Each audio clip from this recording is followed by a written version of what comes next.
Hello नमस्कार मैत्रिणींनो, तर आज आपण पाहणार आहोत ज्वारीची भाकरीची रेसिपी।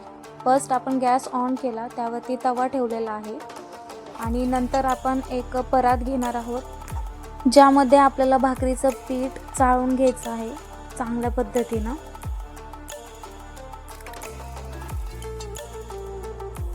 नंतर त्यामध्ये थोडं पाणी टाकून आपण ते पीठ मळायला घ्यायचं आहे। एकदम जास्त पाणी नाही टाकायचं, आपल्या ॲडजस्टमेंटनुसार थोडं पाणी घ्यायचं आहे आणि मग ते पीठ मळून घ्यायचं आहे। जेवढं जास्त मळता येईल तेवढं तुमची भाकरी छान होणार आहे आणि जास्तीत जास्त प्रयत्न करा की तुम्ही दोन्ही हात त्यामध्ये यूज करू शकता पीठ मळण्यासाठी। जेवढं पीठ मऊ होईल तेवढी तुमची भाकरी छान होणार आहे। तर कमीत कमी एक मिनिटाचा तरी तुमचा असा टाईम झाला पाहिजे की तेवढं तुम्ही एका भाकरीचं पीठ मळलं गेलं पाहिजे, त्यानंतरच तुमची भाकरी छान होणार आहे। आणि तुम्हाला एक अंदाज येईल की आता एक पिठाला चिकटपणा आला आहे, त्यानंतर तुम्ही त्याचा एक असा गोल बनवून घ्यायचा भाकरीचा मापाचा, जेवढी भाकरी हवी तेवढी।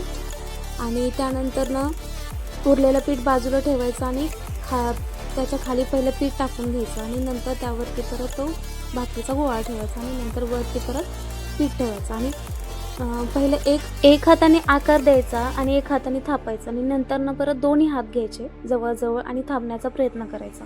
थोडी मोठी झाल्यानंतर परत दोन्ही हात थोडे बाजूला घ्यायचे डिस्टन्सने, जेणेकरून सगळीकडून भाकरी अशी पातळ झाली पाहिजे, व्यवस्थित कुठेही जाड नाही राहिली पाहिजे। तुम्ही बघू शकता ही कशा पद्धतीने भाकरी तयार झाली, अजिबात चिकटलेली नाहीये खाली। आपल्याला इझीमध्ये ती आता तव्यावरती टाकायची आहे दोन्ही हाताने। सो हे बघा मी टाकलेले आहे तव्यावरती। आता थोडे एक सेकंड थांबून आपल्याला त्यावरती पाणी लावून घ्यायचं आहे, व्यवस्थित पाणी लावायचं, कुठेही कोरडं सोडायचं नाहीये।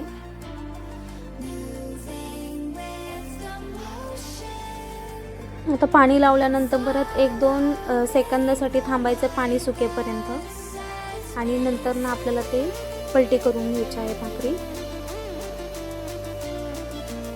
हे बघू शकता आपण भाकरी पलटलेली आहे।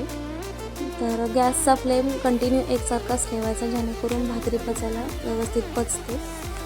आता बऱ्यापैकी भाकरी पचलेली आहे, आपण बघू शकता। मी तव्यावरतीच भाकरी भाजते ज्वारीची, कारण गॅसवरती ते एकदम भाजल्यावर वेगळीच होते। सो मला ही अशीच तव्यावरती आवडते, तुम्ही पण एकदा नक्की ट्राय करा। बघू शकता ही अशा पद्धतीने फुगलेली आहे।